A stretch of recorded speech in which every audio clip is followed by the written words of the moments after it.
2 years ago, I discovered my wife, Rhonda, was having an affair. That discovery led to a vicious argument that ended with me packing my bags and moving out. Of course, my leaving wasn't because of the argument itself. I left because I wasn't going to live with a cheating woman. Our marriage was over the second she let another man into her life. I checked into a motel near my office. It was kind of seedy, but it would do until I found something more permanent. I placed the 2 suitcases I had packed into my room and walked to a nearby neighborhood bar, intent on getting drunk and drowning my sorrows without risking a DUI. The place I chose was almost empty, probably because it was a slow night.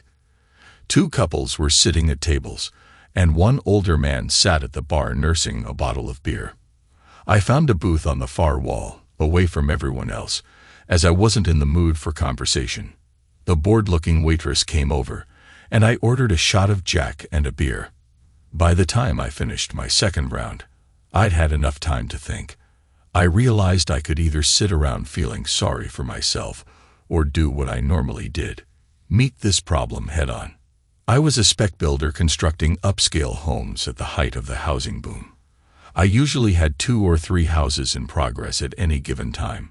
When construction problems arose, I learned that tackling them right away saved me money. With a new resolve, I returned to the motel for a fitful night of sleep. The next morning, I went to the bank and moved all the money from our joint accounts into one in my name only, to protect myself. Then, I canceled all our joint credit cards, keeping 2 that were in my name only, along with the ones I had set up for my business. My final stop of the day was my lawyer's office to draw up divorce papers. Keith, a friend of mine and my lawyer, specialized in real estate law, but his wife, Shelley, handled family law. After they both expressed their condolences for my situation, we sat down to go over the details. I was given the usual spiel about this being a community property state, meaning she would be entitled to half of everything, and I would be responsible for child support. I told them I understood but made it clear I wasn't changing my mind. I instructed them to proceed with the paperwork. Because of our daughter, I filed for dissolution on the grounds of irreconcilable differences rather than adultery. I had done well in my business, so even having to give her half would still leave me well off. I just wanted to rid myself of a faithless wife. That night, I slept better, knowing I was taking charge of the situation. It was Friday evening, the second full day after I had packed my bags and left, when I received a call from Katie, my 13-year-old daughter. She told me she hadn't seen or heard from her mother since she got home from school, and that she was all alone and hungry. Cursing my hopefully soon-to-be ex, I jumped into my truck and headed home. I consoled my distraught daughter, and then went into the kitchen to fix her something to eat. It was while I was cooking that I noticed an envelope with my name on it, stuck under a magnet on the refrigerator. It was in my wife's handwriting. As curious as I was to see what was inside, I tossed it on the counter to read later, and continued making dinner for Katie. Only after we had eaten, watched a little TV, and I had put Katie to bed did I return to the kitchen. I picked up the envelope and went into the den. I poured myself a shot of bourbon, sat down, and opened it. Inside was a note from my wife, in which she said I was crazy if I thought she was going to raise another child. She said she was leaving and not to bother looking for her. To say I was stunned is an understatement. I realized I had never really known the woman I had married. I just couldn't understand how a mother could abandon her child. I went up to what had been her bedroom and saw that most of her clothes and personal items were gone. I waited until the next morning to call Keith and Shelley to discuss this new development and to find out how it would affect my attempt to divorce my wife. Shelley advised me to wait until Monday, and then she would accompany me to my wife's workplace. She would have the divorce papers drawn up, and we could have her served there. The hardest thing was sitting down with Katie to talk to her about what was going on. She already knew her mother, and I were having problems since I hadn't been home the last 2 nights. I decided that being honest with her was best, so I told her that her mother had left a note saying she was leaving. Other than that, I couldn't answer her questions about when she would come back because I didn't know myself. We managed to get through the weekend, and on Monday morning, I fed Katie her breakfast and dropped her off at school. I drove to my wife's workplace, where I met up with Shelley. Together, we went inside to inquire if my wife was there. At the mention of her name, we were directed to the Human Resources office, where we learned that she and her boss had both turned in their resignations the previous Friday. Somehow, I wasn't all that surprised. I had found out that the man she had been having the affair with was her boss. He was stupid enough to have a sexual relationship with an employee under his supervision, but smart enough to realize that when I made an issue of it, he was going to lose his job for breaking company policy against fraternization between managers and employees under their direction. Once outside in the parking lot, Shelley advised me that it would be in my best interest to file a missing persons report with the police. Since she had been gone for over 48 hours, they would be obliged to take the report, and with any luck, locate her. Shelley followed me down to the police station, where a detective took my statement that my wife was missing. I was honest with him, and told him that I wanted to find her so I could have her served with divorce papers. I showed him the note she had left and told him what we had learned about her and her lover quitting their jobs. He wanted to know if I had an alibi for the Friday she was last seen, and I assured him that I had spent the whole day at one of the houses I was building, with several contractors who could verify that. In the end, the detective told me that if they determined there was no foul play, and she had left of her own volition, there wasn't much they could do. I then offered to buy Shelley lunch, and we called her husband and met up at the Olive Garden. We requested a table that was fairly private so we could talk. "So, Shelley, what does this mean for the divorce if we can't find her to have her served?" I asked. "In this state, it means you'll have to wait for a year before you can file on the grounds of abandonment." "I'm sorry, Steve, but that's what the law states," Shelley answered. "The reason I wanted you to report her missing is so we have an official record of when she left to document it. Other than that, if the police don't locate her, your only other option, if you want to pursue it, is to hire a private agency to try to track her down." "Well, I guess that gives me something to think about. I'll wait until I hear from the police. Honestly, though, I don't even know if I'd want to know where she's gone. I'm in no hurry to get married again, if ever. I guess waiting a year isn't that big of a deal, as long as I don't have to deal with her." Shelley reached over and patted my hand. "Steve, I know how tough this is on you, and I know you're hurting right now, but as your friend, please promise me that you're not going to cut yourself off from life. For now, my focus is on Katie. I'm sure she's even more shocked and hurt than I am. I have to be there for her." Keith and Shelley both nodded their understanding and told me they were there for me and would help in any way they could. After lunch, I stopped by one of my job sites to check on the progress, and then went to Katie's school to wait for her to get out. As she exited the building, I saw her looking around almost frantically until she spotted my truck. Then she came running as fast as she could. I stepped out, and she flung herself into my arms. I could feel her shaking. "I was afraid you wouldn't be here." She sniffled into my neck, where she had buried her face. "Oh, baby, I promise I'm not going anywhere," I answered, hugging her tightly. "Do you really promise?"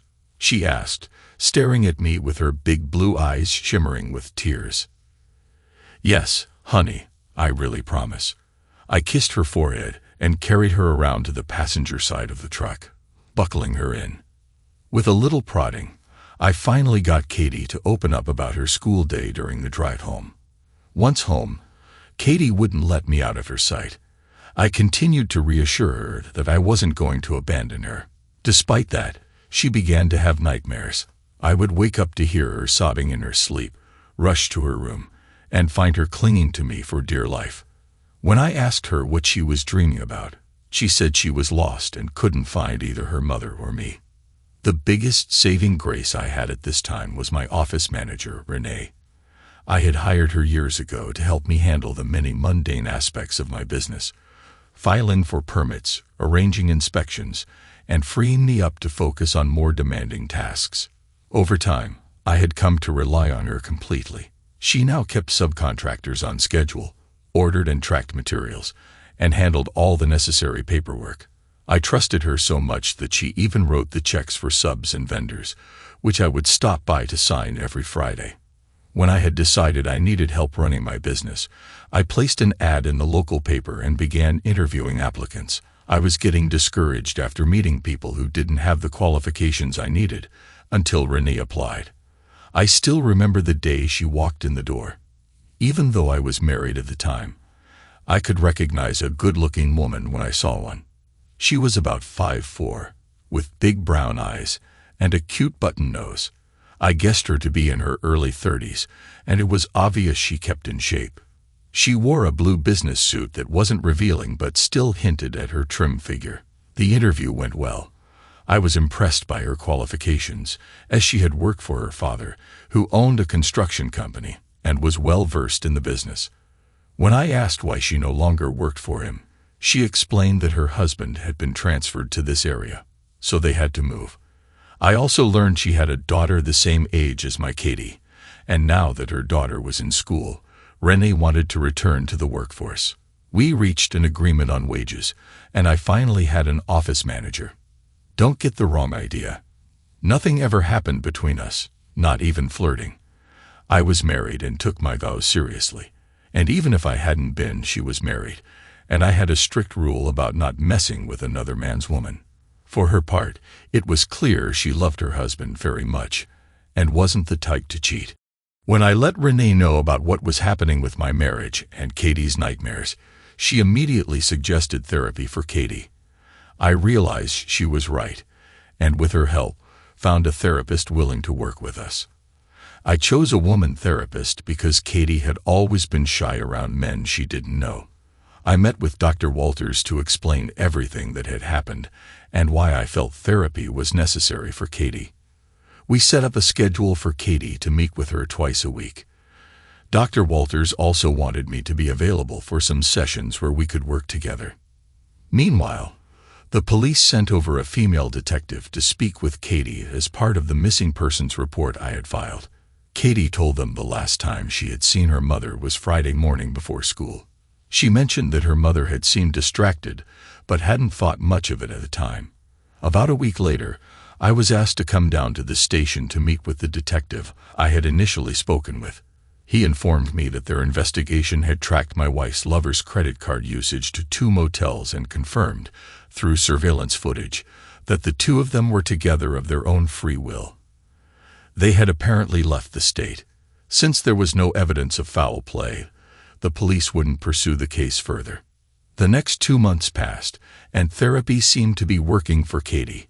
She finally began to understand that it wasn't her fault her mother had left, and more importantly, that I would always be there for her. Her nightmares became less frequent, and she no longer needed to keep me in sight at all times. During this time, Renee and her husband, James, started inviting Katie and me over for barbecues. At first, I was hesitant to accept, but Renee convinced me it would be good for Katie to spend time with their daughter, Jenny, doing normal activities. I had met James on a few occasions and was a little worried about how he might feel about his wife inviting her boss to their home. However, my concerns were quickly laid to rest. James and I bonded easily and became good friends. Katie and Jenny also became inseparable, practically best friends overnight.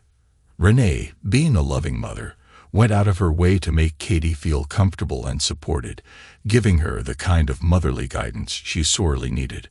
I often found myself thanking my lucky stars for having such good people in our lives.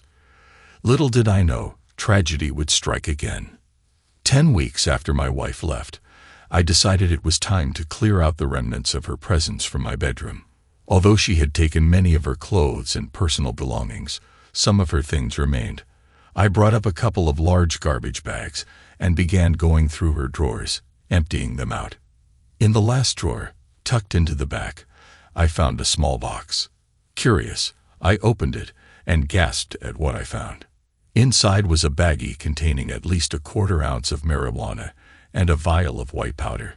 I wasn't naive about drugs. In my younger days, before I married Katie's mother, I had experimented with them, but had left that life behind after college. I opened the vial and sniffed it cautiously. Then I took a tiny amount of the powder on my finger and tasted it. Cocaine. The only other thing in the box was a CD. I turned on my computer and inserted the disc to see what was on it. What I found shocked me to my core. It was a video, shot in our basement. I recognized the space immediately. One side of the basement was set up with exercise equipment, while the other was a game room with a pool table, plush couches, and a large screen TV. The video showed 4 couples sitting or standing, most of them holding drinks. 2 of the people were my wife and her boss. I fast-forwarded through the footage and saw them passing around joints and snorting lines of cocaine off the glass top of a coffee table. Skipping further ahead, I saw something that made my stomach turn. My wife engaged in sex with multiple men. I barely made it to the bathroom before I vomited. I finished emptying my stomach in the toilet, and then sat there, dazed, for a while. Finally, I pulled myself together and shut the video off without watching any more. After cleaning up the mess I'd made in the bathroom, I called Shelley to ask for advice. "Hey Shelley, it's Steve. Got time to talk?" I asked, trying to keep my voice steady. "Steve, Keith, and I always have time for you." "What's up?" she replied. "Well, I decided to get rid of some of Rhonda's stuff that was just taking up space, and I found a box in one of her drawers. It had drugs in it and a CD. The CD, well, it's a video of her and her friends doing drugs and having unprotected group sex. That woman had an orgy in my basement," I said, the disgust evident in my voice. "Oh, God, Steve, I'm so sorry. I know you'd never want to see something like that. Honestly, I don't think reporting the drugs is a good idea. They're in your house, and it would be your word against hers as to who they belong to. I think you'd be better off getting rid of them," she advised. "And the CD?" I asked. "Since it was filmed in your home, it could be admissible evidence in court, especially if custody becomes an issue. I'd suggest hiding it somewhere secure, just in case," she said. "That's what I was hoping you'd say. I intend to do everything I can to keep her away from Katie," I replied. Shelley assured me she would help me in any way possible, but I couldn't shake the overwhelming sense of betrayal and disgust. That video was proof that I had never really known the woman I had married. The discovery of the drugs and video left me shaken, but I knew I couldn't dwell on it. My focus remained on Katie and ensuring she was happy and secure. Over the next year, life slowly settled into a new normal for us. Therapy continued to help Katie, and her bond with Ginny grew stronger. Meanwhile, Renee and James became our closest friends, always there to lend a hand or a kind word when we needed it most. Then, out of nowhere, tragedy struck again. James, an avid cyclist who competed in amateur races, suffered a deep thigh bruise during a race pileup. None of us realized the seriousness of the injury. A blood clot formed and broke loose, lodging in his brain and causing a massive stroke. The call came while Renee and I were at the office. I was reviewing plans for a new house when I heard her phone ring. A few moments later, I heard her cry out, and I rushed to her side. She stared at me with wide, frantic eyes. "It's James," she blurted. "They've rushed him to the hospital." She grabbed her purse and bolted toward the door. I quickly followed her. "Come on, get in my truck. I'll drive," I said when I caught up to her. At first, she looked at me blankly, then nodded, letting me lead her. I helped her into the passenger seat and got behind the wheel. The entire drive to the hospital, she didn't say a word. When I glanced over, I saw her trembling, her face pale with worry. We arrived at the emergency entrance, and Renee leaped out of the truck, running inside. I parked quickly and rushed in to find her. She was already at the reception desk, asking about James. When the nurse explained that the doctors were working on him, but didn't have any updates yet, Renee broke down. I put my arm around her and led her to the waiting area, where we sat in silence. As time passed, I realized it was nearing the time to pick up our daughters from school. Not wanting to leave Renee alone, I called Shelley and explained the situation, asking if she could pick up the girls and bring them to the hospital. She agreed without hesitation. I then called the school to let them know someone else would be picking up the girls. When Shelley arrived, I stepped out to meet her and the girls. Renee was in no state to explain things to Ginny, so I took Ginny aside and gently told her that her father was in the hospital and that it was serious. She put on a brave face, but I could see the fear in her eyes. I led her back to the waiting room, where she immediately went to her mother. Katie sat with me quietly, holding my hand as we waited. After about an hour, a nurse came out and asked us to follow her. She led us to a private sitting room, where a doctor joined us shortly after. The news was grim. James was alive, but on life support. The stroke had caused catastrophic damage. Renee collapsed in tears, and I held her as she sobbed. When James was finally moved to the ICU, Renee and Jenny were allowed to see him. Hours later, Renee returned to the waiting room, looking exhausted. "Steve, will you take Ginny home with you?" "I'm going to stay here," she asked, her voice barely above a whisper. Jeannie started to protest, but I knelt down in front of her. "Sweetie, your mom needs you to be strong for her right now. Come home with Katie and me tonight. I'll bring you back first thing in the morning, I promise." Tears streaming down her face, Ginny nodded. She hugged her mother tightly before taking Katie's hand. I gave Renee a hug as well, telling her to call me if anything changed. That evening was somber. Both girls were unusually quiet, barely touching their dinner. When I finally got them to bed, they clung to each other, falling asleep in the same bed. The next morning, I woke the girls and gently encouraged them to eat breakfast. Katie resisted at first, not wanting to leave Ginny, but I explained that Ginny needed to be with her mom and that Katie would need to be strong for her when the time came. Reluctantly, Katie agreed. I took Ginny to her house to pack a bag of clothes and essentials for her mother. When we arrived at the hospital, we found Renee asleep in a chair beside James's bed. I led Ginny back out to the waiting room to let her mother rest. After another hour, Renee came out, her face haggard but grateful for the change of clothes and the support. The rest of the day was spent alternating between the waiting room and James's room. I made sure Renee ate, though it took some coaxing. By late afternoon, the doctors ran another battery of tests, but the prognosis hadn't improved. That evening, I brought the girls home again, knowing Renee would stay by James's side. At 5:30 the next morning, my phone rang. I knew before I even answered it. Renee was on the other end, sobbing.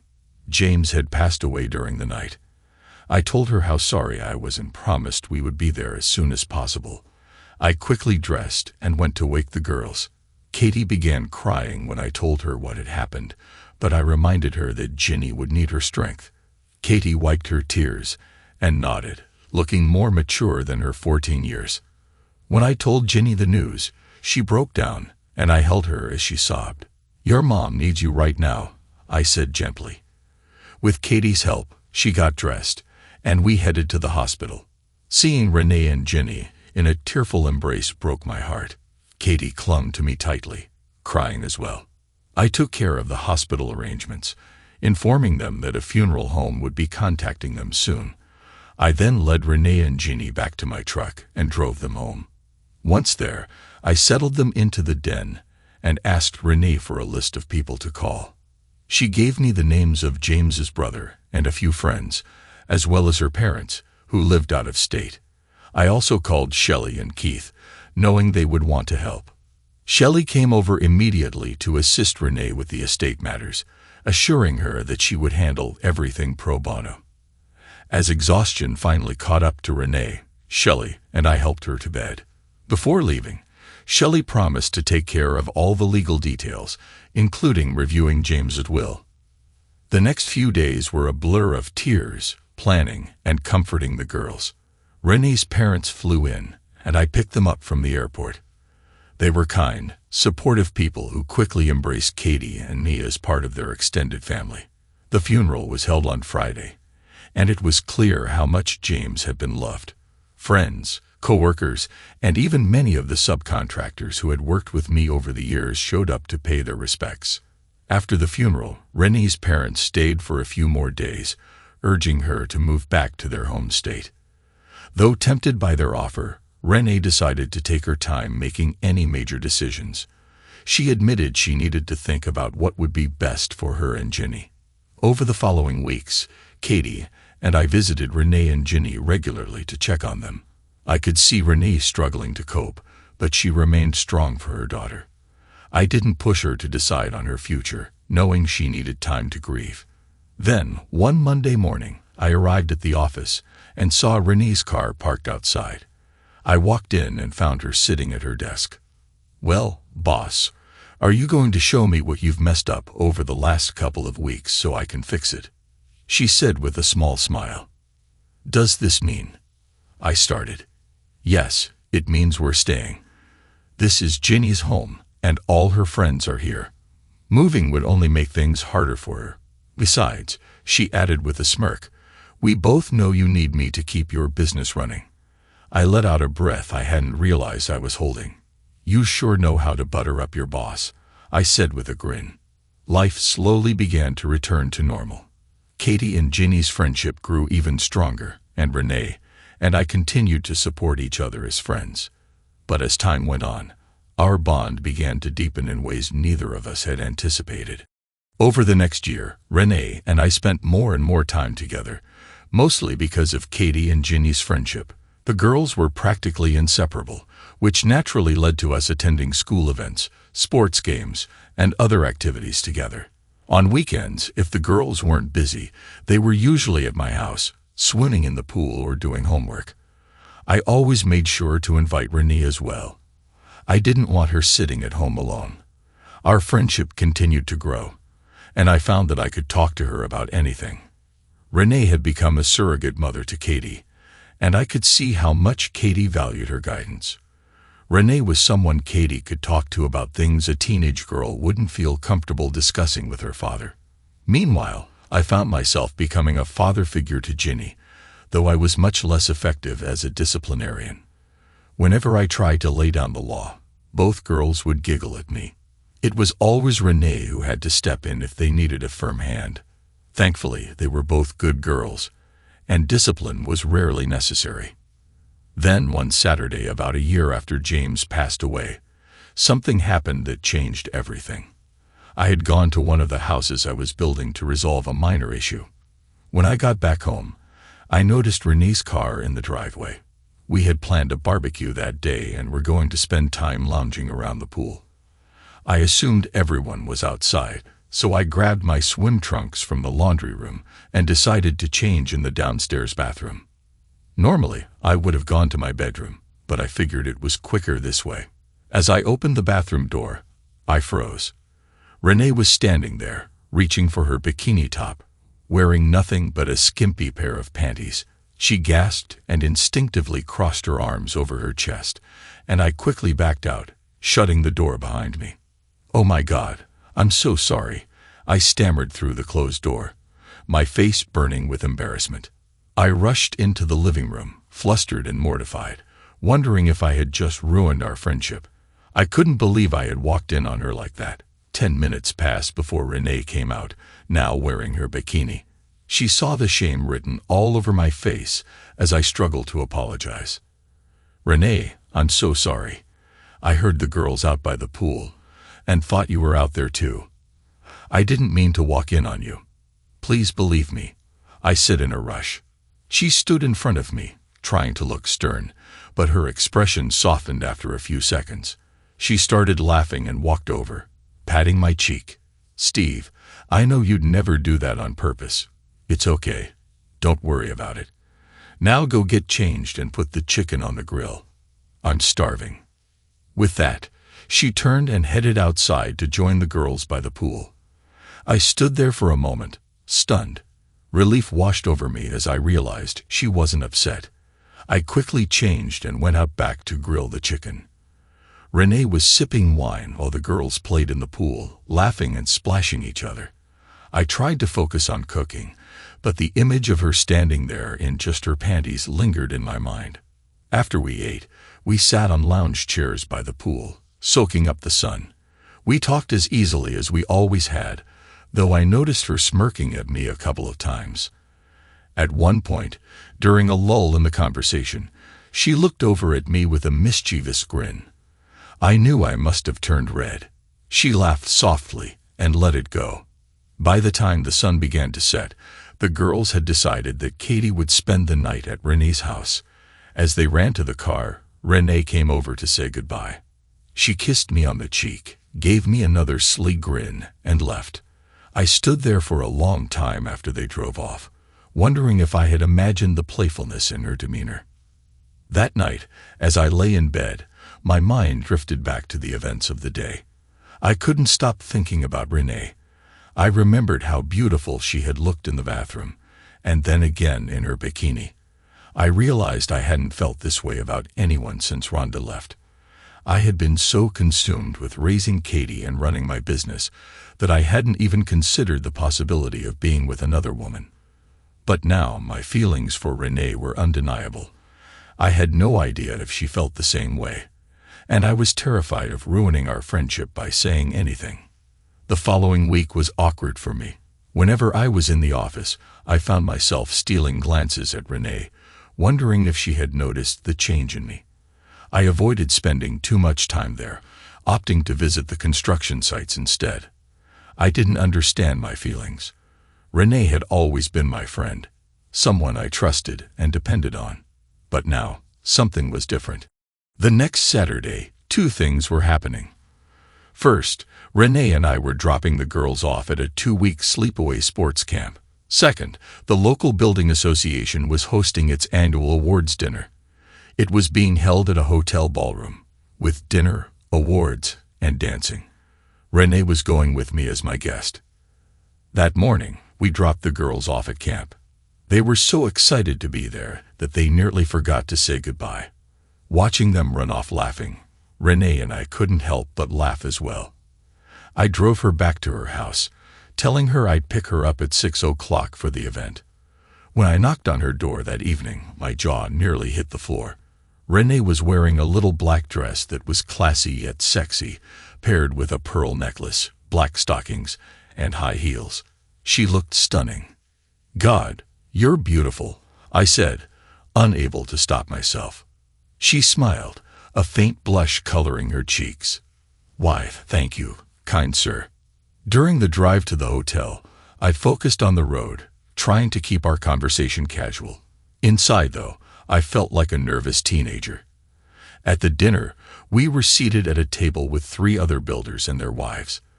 The conversation was light, mostly shop talk, and the food was surprisingly good for an event like this. When my name was called for the Quality of Product Award, Renee jumped to her feet, clapping enthusiastically. I kept my acceptance speech short, thanking the association for the recognition and giving credit to Renee for her hard work. "This award is hers as much as mine," I said, glancing at her. "Without her efforts, I wouldn't be standing here today." When I returned to the table, Renee hugged me and, to my surprise, kissed me on the lips. It was a brief, chaste kiss, but it sent a jolt of electricity through me. Her eyes shimmered with emotion as she whispered, "I'm so proud of you." Later, when the dance floor opened, I asked her to dance. The first song was fast, and I marveled at how graceful she looked as she moved. The next song was a slow one, and as I began to lead her back to the table, she slid her arms around my neck and pulled me close. I hesitated for a moment, then placed my hands on her waist. Holding her felt both natural and electric, and I couldn't deny the emotions bubbling inside me. When the song ended, I let her precede me back to the table, praying she hadn't noticed the effect she had on me. My heart was pounding, and I realized that something had shifted between us that night. On the drive home from the awards dinner, Renee suggested something that caught me completely off guard. "Steve, I think a perfect way to end this evening would be to soak in your hot tub. What do you say?" I couldn't say no. The thought of spending more time with her, especially after the way I felt during that slow dance, was impossible to resist. "Sure," I replied, trying to keep my voice even. Let's do that. When I built my house, I had it equipped with all the latest smart home technology. I could control the heating, cooling, lighting, and even the hot tub remotely. By the time we arrived, the hot tub was already heated and bubbling. Renee often left a swimsuit at my place since she and Jeannie spent so much time at the pool during the summer, so I grabbed her suit along with mine. She went to the bathroom to change, while I changed in the laundry room. I was already in the hot tub when she walked out onto the deck. The sight of her in that bikini stopped me in my tracks. I had seen her in it many times before, but something about the moonlight glinting off her skin made her look breathtaking. She slid into the water across from me and accepted the glass of wine I handed her. For the first few minutes, we didn't say much, simply enjoying the warmth of the water and the peaceful night. Then Renee broke the silence. "Steve, it's been over 2 years since Rhonda walked out on you. Have you thought about having a woman in your life again?" she asked, her tone casual but her eyes searching mine. I froze. I wasn't expecting such a direct question. My face flushed, and I silently prayed the dim light would hide it. "The truth is, I haven't thought about it much," I admitted. "At least, not until recently." "Recently?" she asked, her lips curving into a sly smile. What changed? I stumbled over my words, trying to figure out how to respond without revealing too much. "I don't know. I guess I trailed off, avoiding her gaze. Renee set her wine glass down on the edge of the tub. Her hand reached behind her neck, and in one smooth motion, she untied her bikini top. I watched, dumbfounded, as the top floated to the surface of the water. Then she rose slightly, just enough for the bubbles to part and reveal her bare chest. My jaw dropped. "Was it seeing me like this?" she asked softly. "Renee," I groaned, my body betraying me as I felt myself harden under the water. Before I could say anything else, she moved toward me, straddling my lap. Her arms slid around my neck, and her face was inches from mine. My hands instinctively rested on her waist. "Steve, when James died, I didn't think I'd ever have feelings for anyone again. But he and I used to talk about this, what we'd want for each other if one of us passed. He made me promise that I wouldn't close myself off from love, that I'd let myself move on. I will always love him, but I've realized there's room in my heart for someone else." She paused, her eyes searching mine. "Am I making a fool of myself?" she asked, her voice trembling slightly. I shook my head, still stunned. "No, you're not," I whispered. "I've been fighting my feelings for you because I was scared of losing your friendship. But the truth is, I'm in love with you, Renee." Her lips curved into a smile before she kissed me, softly at first, then with growing intensity. That night, we made love for the first time, right there in the hot tub, and then again in my bedroom. It was wild, passionate, and everything I hadn't realized I'd been missing. The next morning, I woke up with her curled up against me. "Good morning, beautiful," I murmured, brushing her hair back from her face. She opened her eyes and smiled. "Good morning, stud," she replied with a giggle. She reached down under the sheets, wrapping her hand around me. "Are you always hard in the morning?" I grinned. "What can I say? I've always had a high sex drive. And you? Well, you bring it out even more." She gave me a wicked smile and climbed on top of me, teasing me with a slow, deliberate rhythm until we both couldn't hold back any longer. Afterward, we showered together before heading to the kitchen for breakfast. I made us omelets while she sat at the table, watching me with a contented smile. After we ate, we took our coffee out to the back deck. For a while, we just sat quietly, enjoying each other's company. Then, out of nowhere, Renee asked, "Did you mean it, Steve?" I looked at her, confused. "Did I mean what?" "What you said last night, that your heart belongs to me." I took her hand and held it tightly. "Renee, we've known each other for 7 years now. For the first 5, you were my right hand, the person I depended on. 2 years ago, You and James helped Katie and me through one of the hardest times in our lives. Over the past year, you've become my closest friend. And now, I realize I'm head over heels in love with you. So yes, I meant every word. My heart is yours." Tears welled up in her eyes, but they were tears of joy. "I love you too," she whispered. "I want us to belong to each other, completely." The rest of that Sunday was spent in a blissful haze of love and laughter. We couldn't keep our hands off each other, and every kiss, every touch, felt like it was healing the wounds of our pasts. Monday morning, we woke up together and showered before heading to her house so she could grab fresh clothes for work. When we got to the office, she fixed coffee while I went over paperwork. I kissed her before heading out to check on the job sites, and for the first time in years, I felt a sense of peace and happiness I hadn't thought possible. For the next 2 weeks, while the girls were at camp, Renee and I made the most of our time alone. Our relationship grew stronger with each passing day. We spent our evenings cooking dinner together, talking about everything and anything, and making love late into the night. By the time the girls returned, we both knew this wasn't just a fling. It was the start of something real and lasting. We decided to talk to the girls separately about the idea of merging our families. Renee would speak with Ginny, and I would talk to Katie. We agreed that if either of the girls had reservations, we would wait. Their happiness was our priority. When I sat Katie down to discuss it, she surprised me by squealing with excitement and throwing her arms around my neck. "Daddy, I think it's wonderful. Ginny will really be my sister, and I already love Renee like a mom." Her reaction brought tears to my eyes. "I'm glad you feel that way, sweetheart, but we need to wait and see how Ginny feels about it before we make any decisions, okay?" Katie nodded, though I could tell she was eager to call Ginny and start planning their new life together. A short time later, the house phone rang.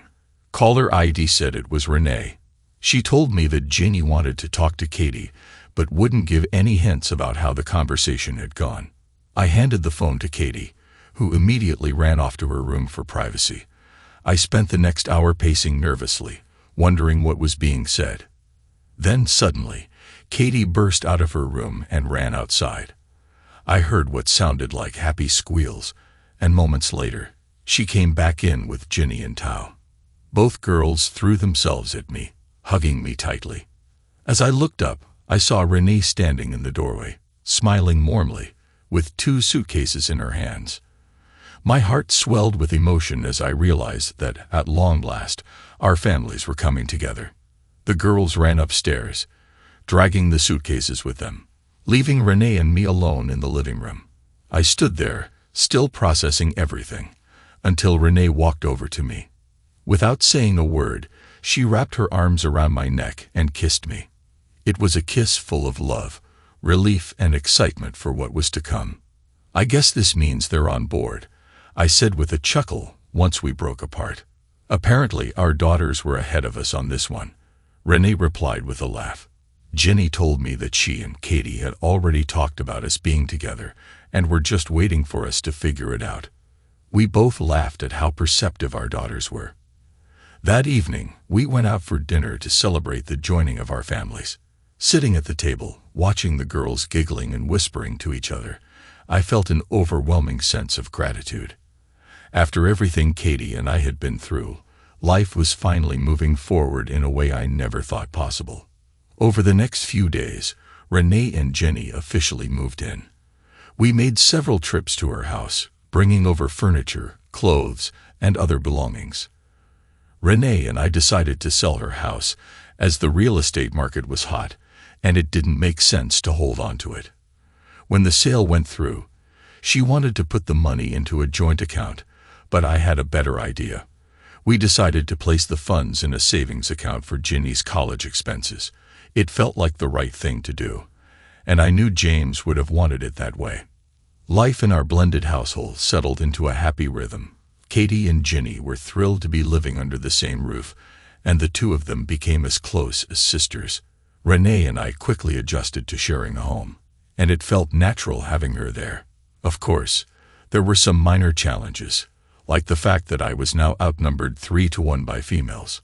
But I didn't mind. The laughter, love, and warmth in the house more than made up for it. One day, about a month after they moved in, Katie came to me with a question that caught me completely off guard. She sat me down at the kitchen table, looking unusually serious. "Daddy, can I ask you something?" she began. "Of course, sweetheart. What's on your mind?" I asked. "Well, you love me, and I'm your daughter, right?" "Of course," I said, a little confused by her question. "And you love Ginny, too, right? Like you love me?" I nodded. "Yes, I do. You both mean the world to me." "Then how come you haven't adopted her yet?" she asked, tilting her head. "Wouldn't it make her really your daughter, like me?" Her question hit me like a ton of bricks.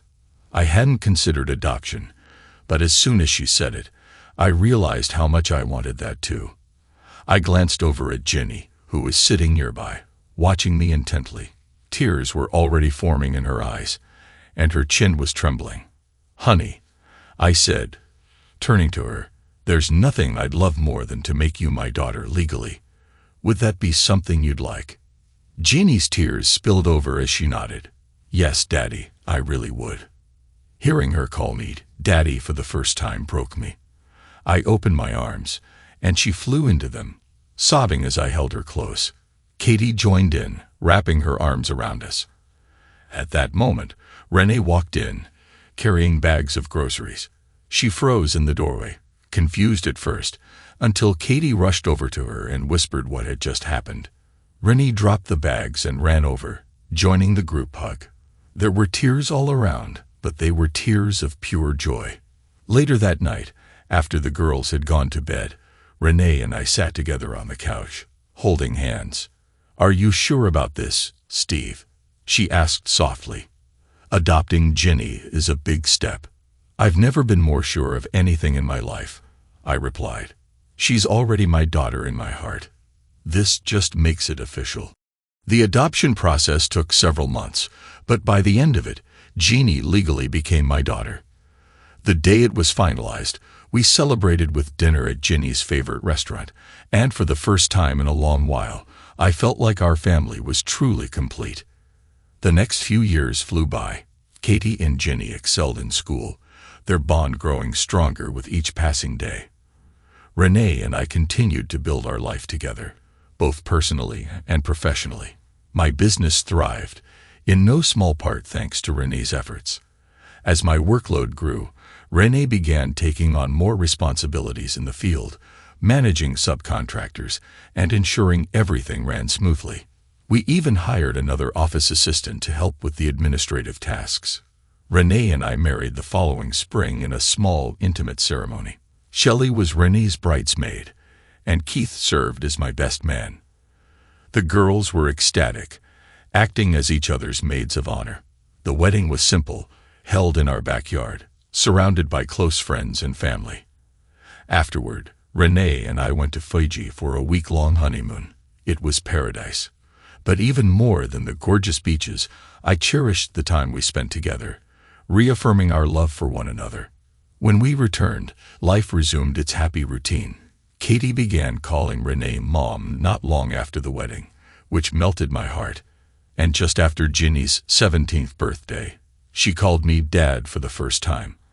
I don't even remember what she wanted at the time, but I'll never forget the moment. She kissed me on the cheek and said, "Thank you, Daddy," as casually as if she'd been saying it her whole life. I barely held back tears, and when I glanced at Renee, I saw her wiping her eyes too. As the girls prepared for college, Renee and I grew closer than ever. We had built a beautiful life together, full of love, laughter, and hope. It wasn't the life I had envisioned when Rhonda left all those years ago. It was better. Together, we had turned tragedy into a second chance at happiness, not just for us, but for our daughters as well. And for that, I would always be grateful. Thanks to everyone who took the time to listen to today's stories. If you enjoyed it, please consider liking and subscribing if you haven't already. Feel free to share your thoughts on the events in the comments below. Take care.